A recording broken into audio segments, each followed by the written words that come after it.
कन्या राशि वालों 25 अक्टूबर से कुछ बहुत ही बड़ा होने वाला है। ऐसी घटना जो पूरे जीवन की रूपरेखा को बदल करके रख देगी। जी हाँ, अगर आप भी एक कन्या राशि के जातक हैं, विर्गो साइन के, या फिर आपकी लग्न राशि कन्या राशि है, तो फिर आज का यह ज्योतिष का कार्यक्रम आप लोगों के लिए बड़ा ही महत्वपूर्ण और ख़ास कार्यक्रम साबित होने वाला है। आज हम बात करेंगे ग्रहों के सेनापति मंगल ग्रह के राशि परिवर्तन प्रभाव के बारे में।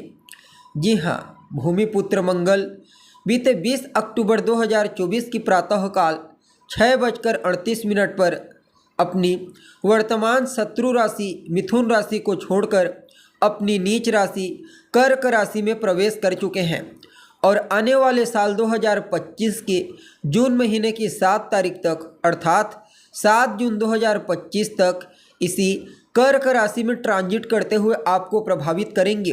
फिर उसके पश्चात सिंह राशि में इनका प्रवेश हो जाएगा। तो ऐसे में आप सभी कन्या राशि के जातकों के लिए सेनापति मंगल का अपनी नीच राशि में गोचर करना कितना प्रॉफिटेबल रहने वाला है। इस गोचर काल के दौरान मंगल आपको कहां कहां पर सकारात्मक रूप से प्रभावित करेंगे, तो कहां कहां पर आपको सावधानी बरतनी होगी, सभी बातें एक एक करके आपको बताएंगे। इसलिए कार्यक्रम में आखिरी तक बने रहिए। और अगर आप हमारे चैनल पर पहली बार विजिट कर रहे हैं तो चैनल को सब्सक्राइब करके बेल नोटिफिकेशन को ऑन पर सेलेक्ट कर लें, ताकि आपको समय समय पर इसी प्रकार की महत्वपूर्ण जानकारी प्राप्त होती रहे। तो दोस्तों, मंगल कौन है? मंगल तो हिम्मत, शक्ति, पराक्रम, उत्साह, क्रोध, अहंकार, वाद विवाद है। मंगल अपने इन्हीं कारकत्वों के कारण हमारे जीवन के कई पहलुओं को विशेष रूप से प्रभावित करते हैं। जन्म कुंडली में भूमिपुत्र मंगल का बलवान होना, मजबूत होना जातक को जीवन के हर क्षेत्र में निडर, साहसी और पराक्रमी बनाता है। ऐसा जातक कभी भी कितना भी मुश्किल परिस्थिति क्यों न हो, न तो किसी से डरता है और न ही घबराता है, और अपने मेहनत, पराक्रम, पुरुषार्थ से ही अपने जीवन काल में विशेष ऊंचाई हासिल करता है। इसलिए मंगल का बलवान होना आवश्यक है। ठीक इसके विपरीत जब कमज़ोर हो जाते हैं मंगल, तो फिर जातक दब्बू प्रवृत्ति का बन जाता है, अर्थात ऐसा जातक डरपोक प्रवृत्ति का हो जाता है और छोटी छोटी समस्याओं से शीघ्र घबराने लगता है। अब देखा जाए तो मंगल का गोचर एक राशि में लगभग औसतन 40 से 45 दिनों तक ही होता है, लेकिन इस बार इनका गोचर 1 नहीं 2 नहीं बल्कि पूरे 231 दिनों तक का रहेगा और आने वाले 27 अक्टूबर से इसका प्रभाव कुछ ज़्यादा ही बेहतर तरीके से आपको प्राप्त होने वाला है।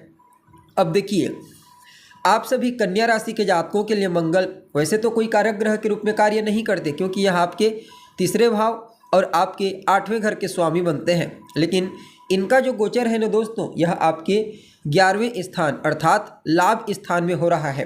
फलतः मंगल का यह गोचर आपके लिए कई मामलों में बड़ा ही अद्भुत साबित होगा।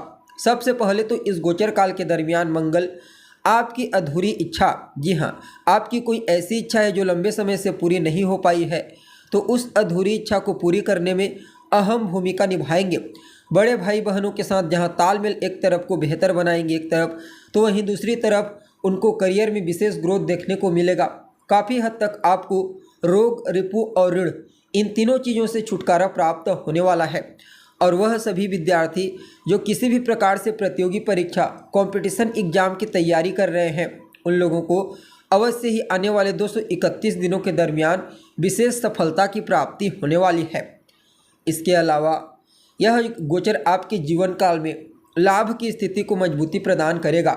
जिस माध्यम से आपके पास धन का आगमन होता है, वहाँ से तो आएगा ही आएगा, साथ ही साथ धन आगमन के कुछ नए सोर्स प्राप्त होंगे और आपको आकस्मिक रूप से लाभ मिलने का योग बना हुआ है। जी हाँ, या तो आपका कोई रुका हुआ पैसा आपको मिल जाए, या फिर किसी बड़े प्रोजेक्ट में कार्य करने के लिए आपको धन की प्राप्ति हो, या फिर क्योंकि अष्टम भाव और तृतीय भाव के स्वामी बनकर के मंगल आपके लाभ स्थान से गोचर कर रहे हैं, तो आप जहाँ एक तरफ पराक्रम करेंगे, मेहनत, पुरुषार्थ करेंगे, उसका तो रिजल्ट मिलेगा ही मिलेगा, साथ ही साथ कुछ आकस्मिक रिजल्ट सकारात्मक रूप से आपको प्राप्त होने वाले हैं, जिससे आपकी आर्थिक स्थिति आने वाले 231 दिनों तक उत्तरोत्तर मजबूत होती चली जाएगी।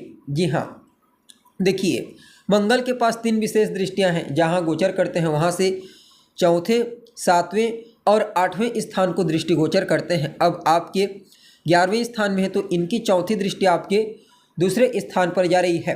परिणाम स्वरूप आपकी वाणी को तो प्रभावशाली बनाएंगे, लेकिन वाणी में कड़वाहट कई प्रकार से रिश्तों में तनाव उत्पन्न कर सकता है।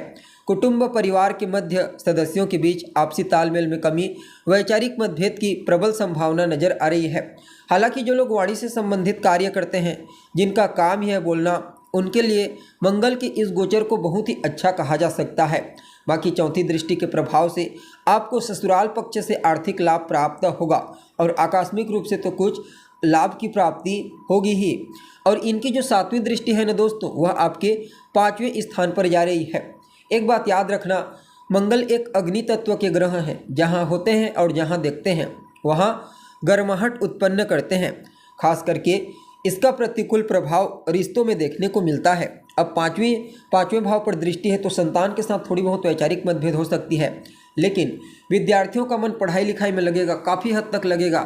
चाहे फिर किसी भी फील्ड के विद्यार्थी क्यों ना हो, कोई एडमिशन लेना चाहते हैं तो ले सकते हैं, परिवर्तन करना चाहते हैं तो कर सकते हैं। और कहीं ना कहीं इस समयावधि में सेनापति मंगल के इस गोचर काल के दरमियान आपकी बुद्धिमत्ता, चतुराई, ज्ञान और विवेक को जागृत करने का प्रयास करेंगे और 8वीं दृष्टि से आपके 6ठ स्थान को प्रभावित करेंगे। परिणाम स्वरूप जहां एक तरफ रोग, रिपु और ऋण से आपको छुटकारा मिलेगा, यानी कि आपकी जो शत्रु हैं, आपके प्रतिद्वंदी, आपके इनेमी इस गोचर काल के दरमियान आपके सामने नतमस्तक होने के लिए मजबूर हो जाएंगे। अगर आपको हेल्थ से संबंधित कोई इशू है तो उसे भी दूर करने में मंगल अहम भूमिका निभाने वाले हैं। इवन आपके ऊपर कर्जा है, लोन, जिसके चलते आप परेशान हैं, तनावग्रस्त हैं, तो उसे भी दूर करने में अहम भूमिका निभाने वाले हैं। और प्रतियोगिता के क्षेत्र में तो सफलता प्राप्त होगी ही होगी। इसके अलावा आपके मामा पक्ष की आर्थिक स्थिति को मजबूती प्रदान करेंगे। जहां एक तरफ आपके पराक्रम पुरुषार्थ को बढ़ाएंगे तो वहीं दूसरी तरफ आपके कम्युनिकेशन गैप को भी फुल फिलअप करते हुए नजर आएंगे। कुल मिलाकर के देखा जाए तो आप सभी कन्या राशि के जातकों के लिए सेनापति मंगल का अपनी नीच राशि में गोचर करना लाभ भाव में आपके लिए अच्छा रहने वाला है। रेशियो के दृष्टिकोण से 85% पॉजिटिव तो 15% चुनौतियों का सामना करना पड़ेगा। इसके अलावा इस समयावधि में आपको कुछ अच्छे अवसर की प्राप्ति होगी। बाकी मंगल के इस पूरे गोचर प्रभाव को अपने अनुकूल बनाने के लिए, अपने लिए बेहतर बनाने के लिए सबसे पहले तो आप ओम अंग अंगारकाय नमः इस मंत्र का रोजाना 108 बार 3 माला या फिर 5 माला जाप कीजिए। बुधवार के दिन गणेश जी के मंदिर में जाइए, उन्हें दुर्वा अर्पित करें और मंगलवार के दिन हनुमान जी के मंदिर में जाकर उनका दर्शन करना भी आपके लिए विशेष फायदेमंद रहेगा।